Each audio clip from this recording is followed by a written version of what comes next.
I know a lot of you are familiar with SOCAN.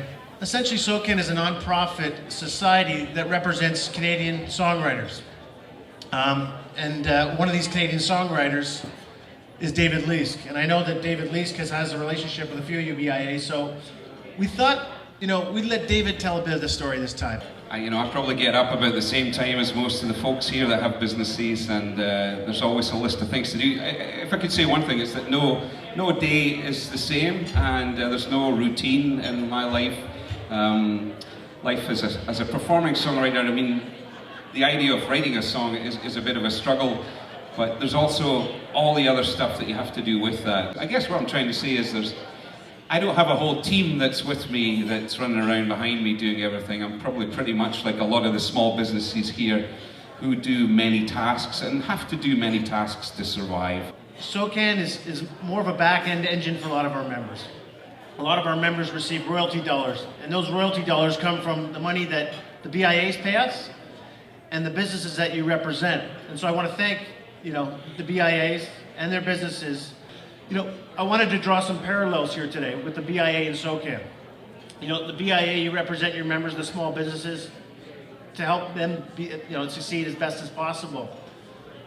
We're no different for SOCAN. We have to represent our members. Our members are just like yours. They're entrepreneurs like David, just like the person that's running a retail store or a restaurant. We as a society have taken for granted the way we can access music so easily. At the end of the day, when a business uses music, we think it's wonderful. And we hope that music in the business is helping promote the business and helping them succeed. In turn, we want to create a partnership by getting these establishments licensed to play. It's kind of we want to have that label for these businesses. We want to put a sticker on their business and say, this business is respecting Canadian artists. They understand, they're just like our business. They work hard every day.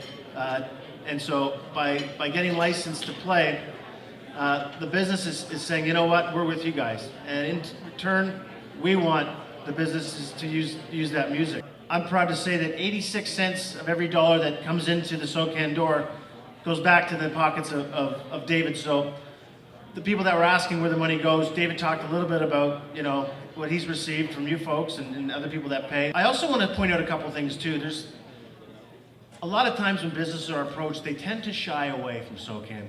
People jump to conclusions that it's going to be, oh my gosh, what's this going to be? And believe me, I understand that small businesses have the challenge of running their business with all these expenses and hidden expenses that comes up, and the next thing you hear is a SOCAN fee. Well, let me say this.